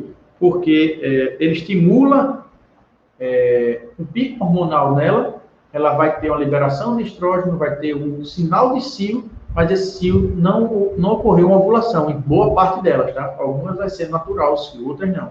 Mas o cio subsequente, ele é fértil, certo? Que seria estação curta e estação longa? Vamos lá, estação longa, por exemplo, aqui eu faço uma longa, eu só tiro 3 meses do ano no reprodutor, certo? Então, fica 9 meses. Um lote no começo, um lote no outro, só tiro esse período, porque eu não quero que venha nascer na época que mais chove. Quem faz estação curta são algumas pessoas que querem concentrar o nascimento numa pequena época do ano. Então, você coloca mais reprodutores no lote de ovelhas para ter a maior probabilidade delas emprenharem mais cedo e ter um grupo mais uniforme de cordeiros, tá? Então, seria essas duas formas de se trabalhar, a longa e a curta. Boa noite. Tem aluno aqui, muita aluna dando boa noite. Qual a estação para quem mora aqui no Nordeste? Olha, é que eu gosto de dizer, o Nordeste aqui da gente, ele é bem diferente, né? Porque eu estou aqui na zona da mata chovendo de 1.500 a 2.000, tem cliente meu que quando chove 600, ele reza para agradecer como o melhor ano da fazenda, né? Tem fazenda aqui do Sertão Bravo que não cai água não, né? Então, não tem como eu dizer qual é melhor para a sua realidade. O que eu posso dizer é, se você for no sertão, e você for trabalhar só com uma aparição por ano, então você vai ter que programar as ovelhas para elas ficarem do meio final de gestação, na época que tem mais águas, para elas terem mais comida, né? Na época das chuvas, e parir quando tiver realmente pastagem para ela criar melhor, entendeu? Macho cobrindo a campo na instalação, eu falei sobre isso já, né? Jonathan Bento Vete. Vai depender muito do seu sistema. Eu sou a favor de que se você não tiver predador, não tiver problema, você pode soltar o macho a campo, não tem problema, não vejo problema nisso, né? Desde que você consiga proteger bem ele. Mas se não tiver essa garantia, eu recomendo você ter um piquete próximo da instalação, quando ele venha e durma aqui, junto e dorme com as ovelhas.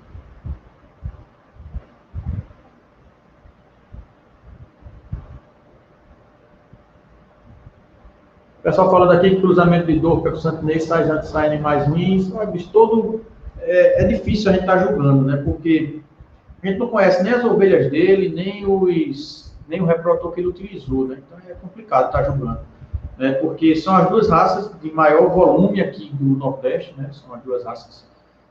O Dorper hoje é a raça mais estrelada do país, tem produzindo carne com força no Brasil todo, né? Então pode ter sido um indivíduo lá muito ruim, né? Que isso acontece em qualquer raça, né? Do jeito que tem carneiro santinês espetacular, né? Tem carneiro santinês ruim.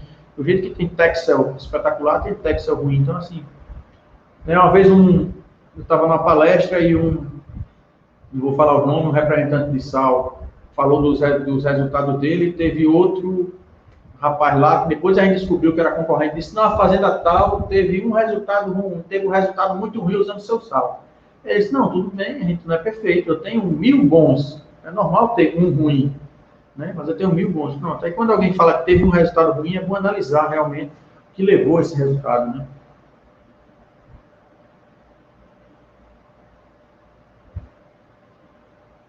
Rapaz, é chato. Quando eu vou subir aqui, a tela fica saindo. Colega aqui dizendo que tem o calendário da gente, que ajudou o rebanho dele. Um abraço, meu amigo.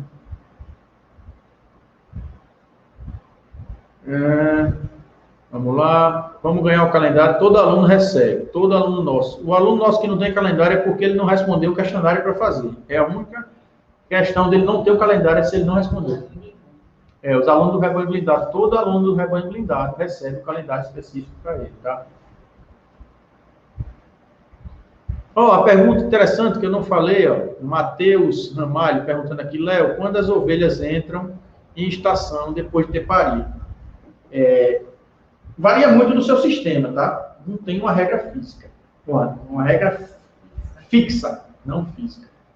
Mas é o seguinte, se você faz uma estação de parição, pariram suas 30 ovelhas, e você tem condições de, daqui a 8 meses, elas estarem, antes de 8 meses, né, que elas vão ter que ter alimentação, né? Mas se daqui desse período, de mais 5, 6 meses seguidos, você tem alimentação para elas, que é o meu caso, que a gente tem parte do ano todo, eu recomendo você investir para que elas emprenhem o quanto antes, tá? Para você reduzir o intervalo de parto. Alguns trabalham da seguinte forma, aparta a ovelha, espera ela engordar, depois disso ela vai emprenhar de novo, tá? Aí você vai ter, apartou com 3 meses, mais uns 2 meses, aí 1 mês, 40 dias para emprenhar, ela vai emprenhar 5, 6 meses depois, ela vai dar um intervalo de mais 5 meses, bota aí de 10 a 12 meses, vai ficar com um intervalo de uma vaca. Eu não recomendo, mas a gente sabe que cada um tem sua realidade. Tem gente que não vai conseguir ter um parto e meio por ano, um parto contra 3 partos, vai conseguir um parto por ano, por questões de clima, como no sul do país, aí tem a sazonalidade, como no Nordeste, às vezes falta alimentação, não adianta ela parir no verão seco que vai morrer, não vai ter o que comer. Então, tem muito essa questão de ajuste. Mas se você tem condições de fornecer alimento, mesmo que não seja uniforme durante o ano todo, mas tenha condições de alimentar o ano todo, eu recomendo você, com 30 dias de parente, já introduzir o reprodutor, que é o que eu faço. A partir dos 30 dias, eu começo a colocar o reprodutor dentro. Léo, por que 30 dias? Porque a involução uterina, que é... Quem já viu, quem já acompanhou o parto, sabe o tamanho do útero, né? Uma ovelha prenha. Então, aquele útero daquele tamanho não está apto para conceber novamente, né? Ele vai voltar ao tamanho normal. É impressionante a capacidade do útero, porque ele fica gigante. Depois, quando você vê uma ovelha, começa para prenhar, ele está minúsculo de novo. Então, geralmente, dura aí 30, 35, 40 dias, depender se for parto duplo ou triplo, demora mais, se for parto 5, ovelha mais nova, demora menos, ovelha mais velha, demora mais, mas bota aí 30, 35 dias essa média. Então, já está apto a novamente emprenhar. Então, se você coloca o carneiro no meio dessas ovelhas, e ela realmente estava afastada dos machos, ela vai começar a ter uma indução, vai começar a voltar a reproduzir. Léo, todas as ovelhas voltam? Não. E o que é que eu faço que a gente faz que eu não volto? É uma decisão a ser tomada dependendo do seu rebanho. Mas se você está querendo intervalo de parto 8 meses, você tem que trabalhar para isso. A nutrição está perfeita, a ovelha está bem. Então eu botei com 30 dias. Quando eu apartei, fiz ultrassom 1 mês após o aparto, né? Das 10 ovelhas, tinham 8 prenhas, 2 vazias. Então aquelas ovelhas, as 2 ovelhas, não são ovelhas de descarte porque criam bem ou porque não criam bem. Mas se você usa o critério de seleção de apartar ovelhas prenhas, aí ela seria de descarte, se o seu critério for esse. E tem uma lógica que muita gente não entende de como funciona a dinâmica do ovariano dos animais. Ela é muito relacionada ao score corporal. Muita gente não sabe disso. Então, ovelhas magras, elas entram no período anovulatório, elas não vão ovular, né? Elas estão em anestro, né? Período que ela não ovula. Então, quando ela está recém-parida, ela está gorda. Quando ela vai apartar, 3 meses depois, ela está magra. Então, de 65, 70, 80 dias pós-parição, 90 dias, ela está uma ovelha magra. Então, você vai apartar, ela vai engordar novamente para voltar a ovular. Claro que isso não é matemática, mais uma vez, nem física, isso é biologia, tá? Mas os estudos e a prática nos mostram isso. Então, se ela emprenha entre 30, 45, 50 até 60 dias, ela não está tão magra ainda. Então, é mais fácil ela voltar a ovular e ela emprenhar. Tá? Então, quando se aparta, ela está prenha. Léo, como é que pode ser feito caso ela não abra? Eu não quero perder esse período, que ela está melhor. Você pode fazer indução de cio. Você vai confiar entre 30 e 60 dias. Se com 60 dias ela não abrir cio, você vai fazer uma indução. Faz a indução e ela é coberta antes de apartar. E provavelmente vai estar prenha, porque a indução aumenta muito a taxa de prenhez na cobertura.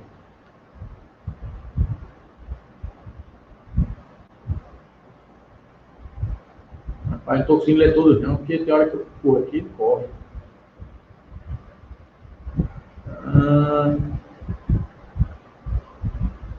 Animais PO não costumam ir a pasto, depende do sistema, né? Tem cabanhas que eles vão a pasto, tem cabanha que não vai a pasto, entendeu? Depende do sistema. Não, porque eu falei isso na live, ele perguntou. Aqui na minha região, um grande problema é o ataque de cachorro. Eu recomendo você aí, se você tiver na sua região, ou então até encomendando de fora, criar maremano, tá? É uma raça que ela é... o pessoal respondeu embaixo aí, que acha do maremano.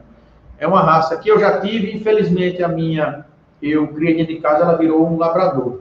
Não defendi o rebanho não, porque quando a gente adquiriu ela foi bem na época de troca de fazenda. Então eu não tinha animais para ela pastorar. Então ela foi criada em casa e virou um labrador. Mas é uma raça fantástica, tá? Procurar uma linhagem realmente de campo, né? Uma linhagem que possa...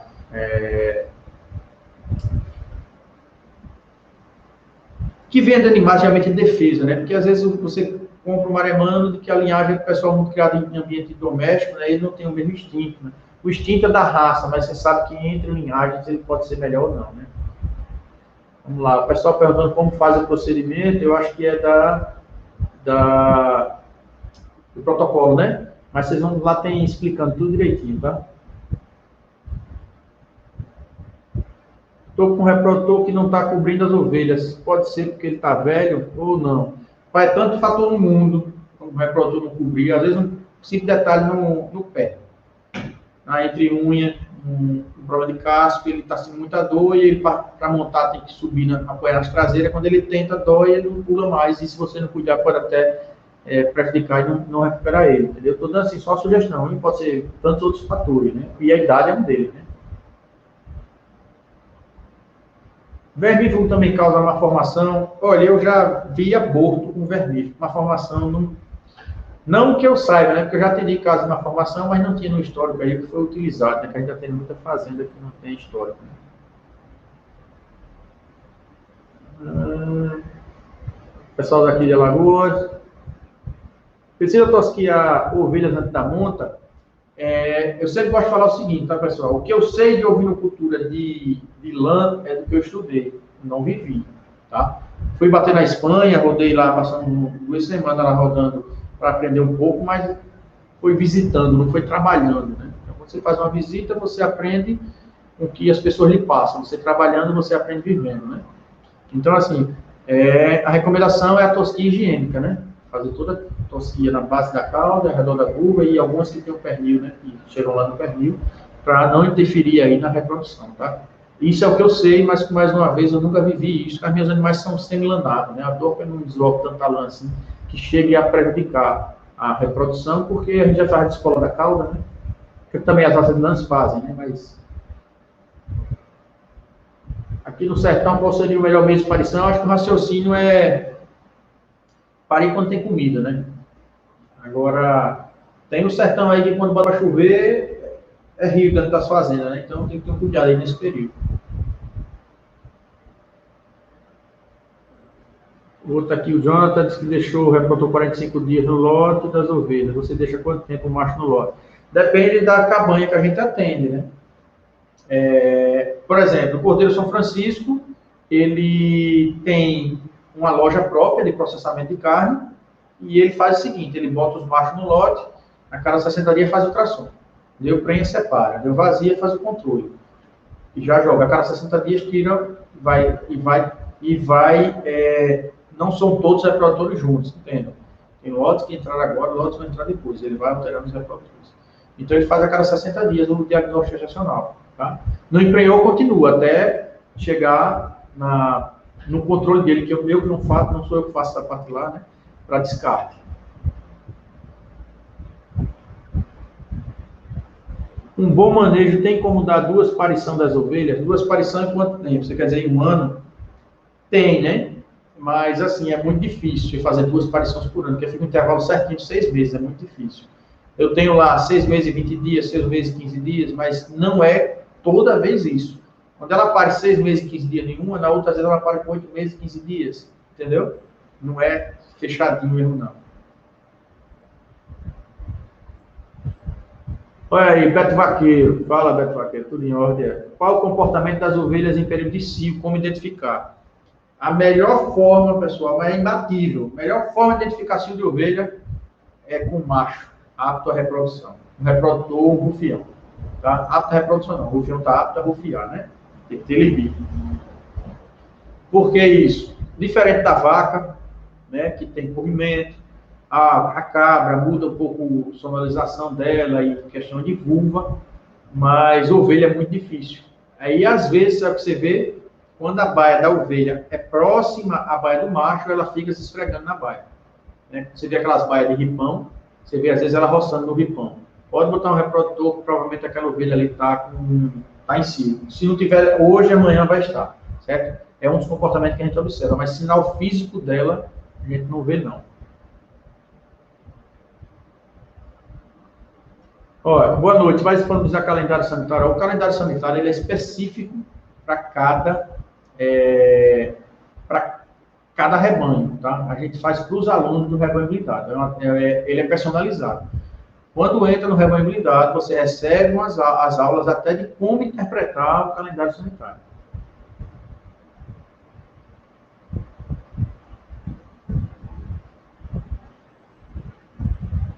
Olha, tem um colega aí falando aí que a ovelha está com o útero inflamado. Mastite, né? É um problema sério em ovelha. Sério, sério mesmo. Porque o tratamento de mastite é tão caro que muitas vezes não compensa numa ovelha comercial mais barata você tratar. Outra coisa, quando é bem no início, resolve bem. Quando você já identifica ele bem avançado, compromete muito a ovelha. A ovelha ela tem um problema diferente da vaca e da cabra, ela não tem cisterna, né? Então, quando você tem a inflamação da cisterna da teta, que está inflamado da vaca, você faz o tratamento, você consegue fazer aquela drenagem geral de todo aquele conteúdo purulento e contaminado. A ovelha são microcisternas, micro caixa d'água, né? Então, muitas vezes você vai massagear, você não consegue drenar tudo. Então, tem vários pontos lá com problema, né, de infeccioso, já com secreção purulenta, você não consegue esgotar. Então, você faz o tratamento e não cura completamente. O animal fica com partes do útero comprometido, diminuindo a produção láctea dela. Então, o tratamento de mastite de ovelha não é tão simples, tá? Não digo uma ovelha de leite, que tem aquele acompanhamento todo dia, está ordenhando, você já percebe uma inflamação, coloração diferente do útero, então você já age de imediato. Agora, quando você fala para a ovelha de campo, que você só percebe realmente quando está denunciado, né, que ninguém palpa o útero de ovelha de campo de rotina, então isso compromete mais, dificulta o tratamento. Valeu, Flávio, um abraço aí, meu amigo. Aí ele está agradecendo aqui pelo trabalho que a gente faz. Outro aluno nosso aqui, meu amigo Aderval, um grande abraço, viu? Obrigado pelas palavras. Tem um colega aqui querendo ser aluno rebanho blindado. A gente vai abrir. Fique de olho aqui e acompanha a gente que a gente vai abrir, tá? O Aderval dizendo que cria desde 75 e nunca teve tanta orientação. Muito obrigado, amigo. O meu rebanho está parindo em janeiro, fevereiro, junho e agosto. Estou com o rebanho rodando muito bem. Ou devo ter falha na escrituração? São 40 fêmeas, são concentrados. Eu não entendi aí. Você está dizendo que pare uma época, um lote de janeiro, fevereiro, outro lote de junho e agosto, né? Melhor aí, Danilo, que eu não entendi. Olha. Danilo é amigo nosso aqui. Como faço para conseguir um calendário? O calendário é só aluno nosso, tá? Quer dizer, eu só faço para aluno. Tem outros veterinários que podem fazer. Não sei se alguém trabalha assim, de forma online. Calendário sanitário a gente faz só para aluno.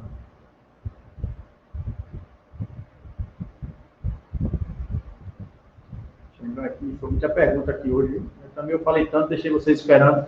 Léo, meu capim maçã está muito cheio de semente, não vou colocar agora as ovelhas dentro, o que vai acontecer? Pô, assim, a questão de semente para capim, tem um probleminha de alguns cavalos, né, que utilizam e dá cólica nos cavalos, a semente. E ovelha não tem isso não, eu boto no meio e acabou. Elas vão semear o capim, vão andar e vão derrubar capim, vão pisar, entendeu? Pessoal agradecendo. Olha, meu amigo aqui, ó, Naldinho. Léo, em média, quantos por cento das ovelhas do rebanho devem conceber por um período reprodutivo? Esse é um ponto extremamente importante que a gente fala, que a gente tem que trabalhar para alcançar aqueles 85% de prenhez por estação, desde que você não é a bovinocultura diferente da bovinocultura. Bovina a gente vai trabalhar todas as vacas no mesmo período, todas vão emprenhar e parir no mesmo período, certo? Então você vai trabalhar com os 85% para cima, tá? De prenhez. 90% é um resultado assim espetacular, mas não é tão fácil, tá? Porque a estação é mais curta, né, deles. No de ovinos é um pouco diferente. Você pode fazer duas contas. Total de prenhez no ano todo, foi 100% de prenhez no ano todo. Mas faça o seu intervalo entre parto. Aquela ovelha que prenhou no final, ela vai não dar ela não dá 1,5. Ela vai dar 1 por ano, tá? Então, você deve fazer, primeiro, a sua régua, onde é que você quer? É 1,5? Não, eu não consigo dar 1,5 não, aqui é muito difícil. Consigo 1,3, consigo 1,2. Pronto, então, eu tive um intervalo de parto de 1,2, eu tive 85% de prenhez. Pronto, perfeito. Esse cara vai ter um resultado melhor do que uma pessoa que teve 95% de prenhez com um parto por ano. Por quê? Porque o que interessa para você é quantos quilos de cordeiro apartado por ovelha ano, dentro de que ela tem dentro do seu sistema de produção. Claro que vai interferir a rentabilidade sobre esse quilo de cordeiro, né? Porque onde a gente produz mais quilo de cordeiro, mas investe tanto em nutrição que não compensa. Mas o que interessa é isso. Então, se você disser para mim, não, Léo, eu prefiro aqui trabalhar com 4 anos, porque o meu custo é mais barato de nutrição, então eu vou trabalhar aí com 90% de prenhez durante esse ano. É uma conta que pode ser feita dessa forma. Eu trabalho você estipulando qual o seu intervalo de parto que você quer, se vai ser de 8 a 10 meses, e faz como se for uma média de 9. Você vai ter que calcular o seu percentual de prenhez dividido nesse intervalo de parto. É porque eu não acho que estou conseguindo deixar claro para vocês não, mas eu tenho até quando eu faço análise de viabilidade econômica das cabanhas, a gente insere o valor e sai, e ele já sai essa correção para a gente. Técnica FAMACHA é um bom resultado? A gente teve uma aula sobre isso essa semana. Na verdade, foram 2 aulas, mas a divulgação é tão importante que eu separei em 3 aulas para dar para o pessoal, que uma aula só não dava não. O FAMACHA é uma ferramenta muito boa, né? Agora tem que ser bem utilizado. Tá? Não pode chegar assim, eu faço FAMACHA, como eu fui na fazenda. Faz uma vez num animal, esquece, faz no outro, daqui a 6 meses faz. Você faz o FAMACHA de rotina. Dependendo do rebanho, não, eu faço toda semana, claro que não é o rebanho todo. Todo lote aqui eu faço uma semana, então eu estou fazendo uma vez por mês, no lote todo, a cada 40 dias no rebanho todo, estou acompanhando. Então, eu vermifugo os animais que estão pontuais, passou de 30%, eu já preconizo fazer geral no rebanho. Então, tem forma de você trabalhar com ele com um resultado muito bom. Agora, você tem que ter uma pessoa capacitada para fazer, tá? Alcides. É possível criar totalmente confinado? Sim, é possível. Desde que você tenha o espaço para produzir alimento. Tá? Se você não produz alimento, você vai ter que trabalhar com uma categoria muito específica. Né? Só um cordeiro de terminação, você entra lá com alto grão. Por exemplo, alto grão você não precisa de volumoso nenhum. Você vai comprar os animais, vai ter que ter volumoso de introdução, os animais vão comer 15 dias volumoso, mas você vai comprar quantidade pequena. Posteriormente vai desmamar, né, vai retirando esse volumoso e depois vai ficar só o grão inteiro. O grão, a ração, alto grão. E você não vai precisar de espaço nenhum, vai ficar 100% confinado, mas é uma categoria específica. Terminação. Você vai comprar cordeiro já apartado, mas já no tamanho dela, não é só apartado, porque o apartado é muito novo, não é bom, alto grão. Então, você vai jogar na categoria específica. É possível? É. Agora, ciclo completo, 100% confinado, viável, eu acho, não é que você não consiga, você consegue. Agora, as contas são muito, muito, muito ajustadas. Qualquer errozinho, você passa de lucratividade para prejuízo muito fácil. Como posso ser um aluno seu, a gente vai abrir, pessoal, as inscrições para o rebanho blindado, tá? O pessoal aqui agradecendo. Meus amigos dando abraço aqui. Linfadenite caseosa, vive dessa doença. Beto, linfadenite caseosa é um tema que a gente discute bastante. A condução dela de descarte ou não descarte, eu prefiro não me envolver no critério de seleção. Eu dou as minhas recomendações e o proprietário decide se vai descartar ou não. Aí eu vou dizer a mesma coisa que eu digo para os meus clientes, eu digo para vocês. Se você for pegar quase todos os livros, animais com linfadenite caseosa devem ser tratados para depois descartados.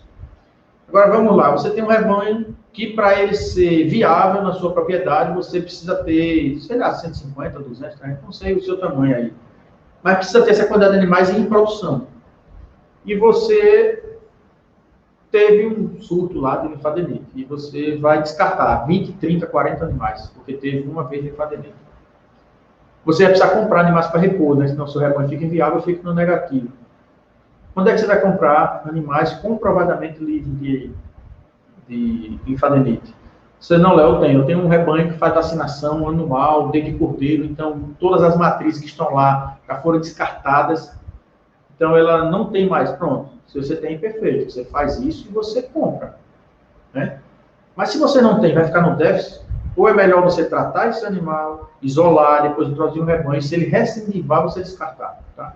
É um ponto, é só uma forma de vocês enxergarem linfadenite de forma diferente, certo?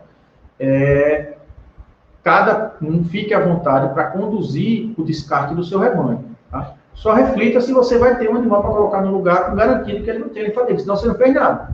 Você descartou a ovelha, que muitas vezes ela era melhor do seu rebanho, em termos de produtividade, e não conseguiu botar outra no local, ou pegou uma de inferior qualidade, e ainda mais veio com linfadenite.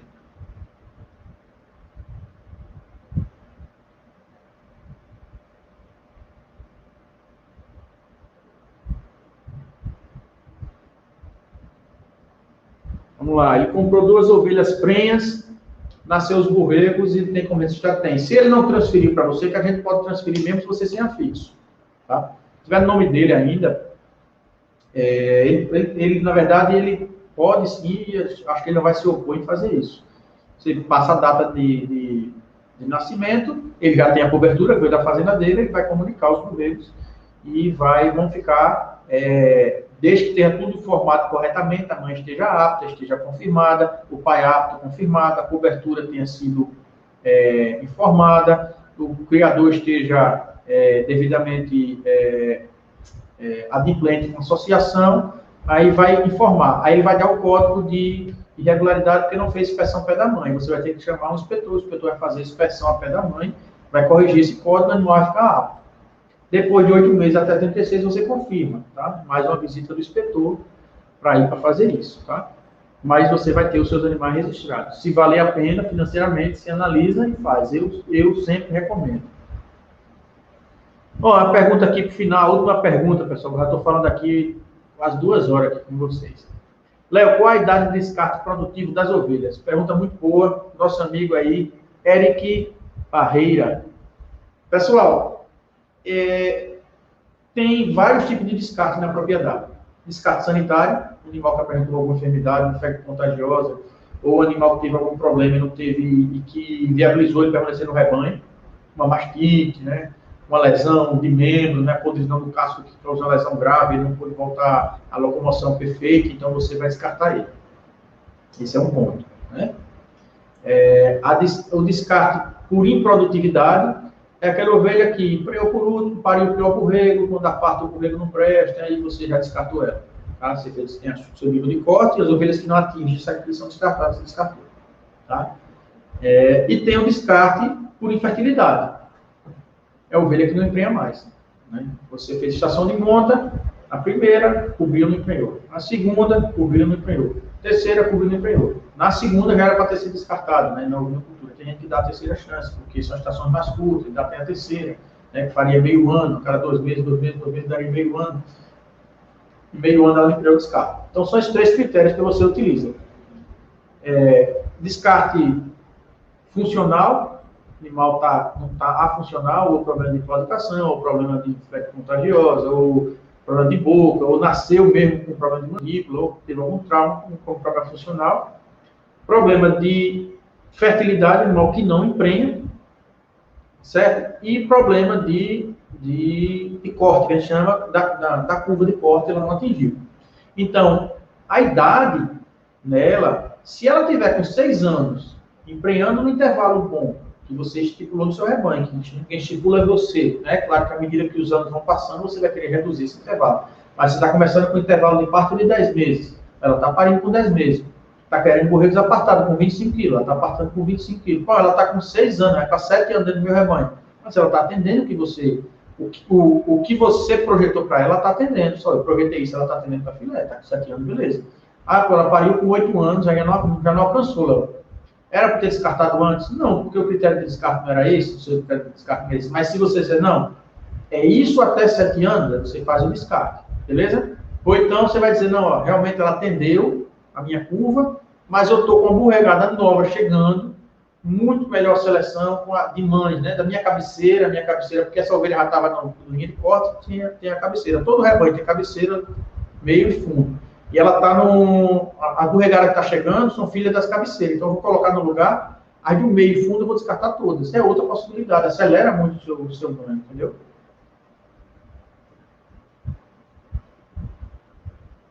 Boa noite. Tenho minhas ovelhas, são Dorper. Uns dizem que são 7/8, que disse que são de qualidade. A raça Dorper, ela tem um pessoal que fala, minha ovelha são Dorper, deixa de ser Dorper. Tem sangue Dorper. É assim, quando eu comecei a criar, a gente só tinha o santinês, o Dorper puro e a mestiça de Dorper, né?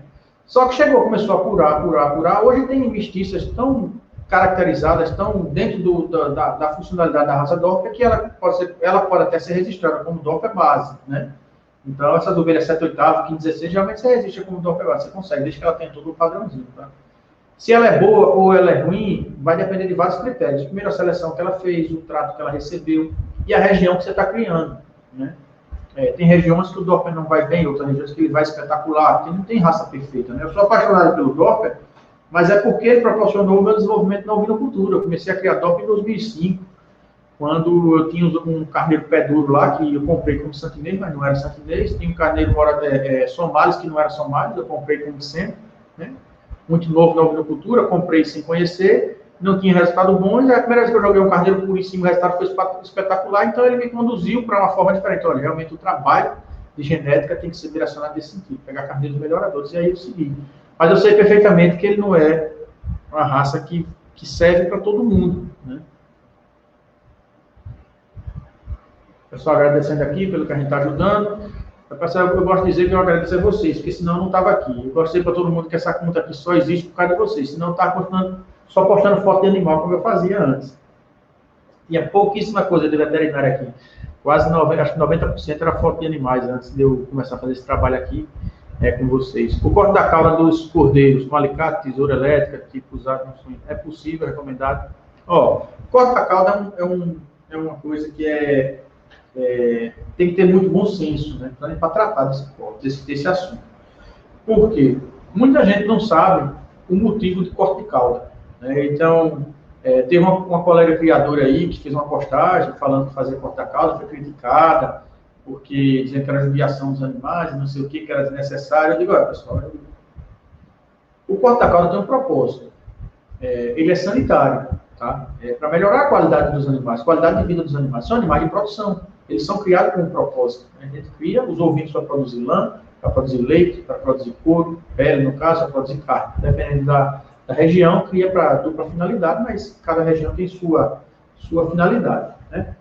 Então, quando a gente faz o corte da cauda, o princípio é evitar que aquela cauda junte sujeira na lã e cause problema reprodutivo, problema de pasto, infertilidade, tá? Mastite, né? Porque tem sujeira ali da cauda, ela vai juntar no útero, vai encostar. Então, tem vários pontos que devem ser levados em consideração para a feitiçaria corta-cauda. Então, é um ponto que, primeiro de tudo, não é estética, como algumas pessoas não sabem e acreditavam que era estética da raça, das raças lanadas e semi-lanadas, e sim para a questão sanitária.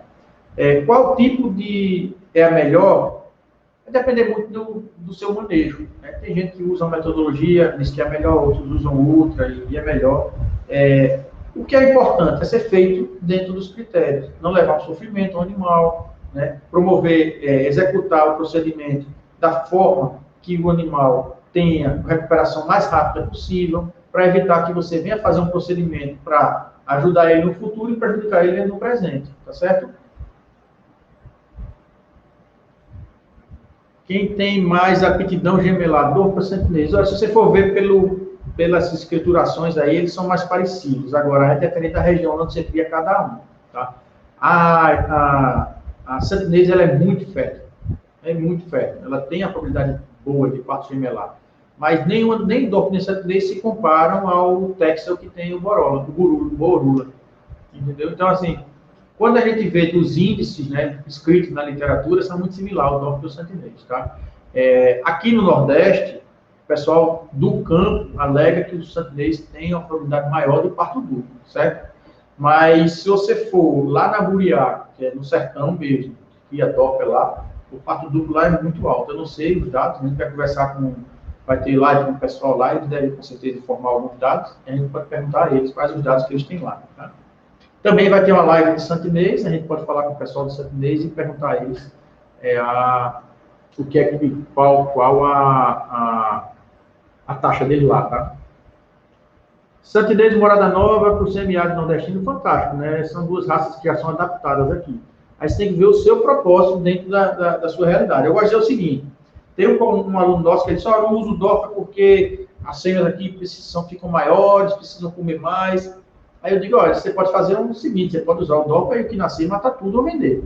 Não precisa ficar com elas para ir. Você usa uma parte do seu rebanho com morada nova, com sentinês, e usa um DORF em cima para dar um choque de sangue, tá? Eu o DORF é cobrir a sentinês, normalmente. A sentinês é um pouco grande, né? Isso aqui tinha muito problema no começo. O pessoal trouxe uns DORFs mais baixos, um barril muito grande, perna muito curta. E aquela sentinês grandona ele não cobria, mas geralmente porque era muito gordo. Eu não tenho problema não, eu vendo o reprodutor e todo mundo que compra o reprodutor para cobrir ovelha mestiça, ovelha sentinês, e não tem problema não, tá? Os cruzamentos da sentinês com DORF, ao contrário, você fala cruzamento de reprodutor sentinês e ovelhas DORF. Eu só vi um rebanho que fez isso, porque ele não queria apurar muito com DORF e voltou. A produção não foi muito boa, porque eu vi saindo lá a farinha dele, não tenho dados para passar, mas a olho, assim, a borregada era muito linda. Eram ovelhas bem puras de DORF e ele voltou com sentinês. Oi? Pessoal, já estamos 10 horas da noite aqui. Vamos deixar a pergunta para os outros dias, né? A gente tem aí, pessoal, essa semana eu queria contar com a presença de todos, certo? Queria contar com a presença de todos vocês. A gente vai ter, essa semana, amanhã, o técnico Bruno, amigo nosso, faz um trabalho muito bom no sertão, dando assistência aos criadores do sertão. Ele vai falar um pouco dos desafios que é produzir cordeiro aqui no sertão. A gente vai ter uma live de confinamento, a gente vai falar só sobre confinamento. Duas pessoas que a gente conhece vão participar da live, tá? A gente vai ter uma live sobre o desafio de dificuldade da ovinocultura do sul do país, lá no Rio Grande do Sul. 2 convidados vão falar sobre a ovinocultura no sul do país, a lã e a carne. A gente vai ter na sexta-feira uma live só falando sobre o uso de suplementação injetável em ovinos, porque é um ponto, quando eu falo em RoboForte, vira um rebuliço. Léo, RoboForte, por que RoboForte, por que RoboForte? Eu digo, porque eu usei de resultado, meus clientes usam de resultado, e por isso que eu recomendo, tá?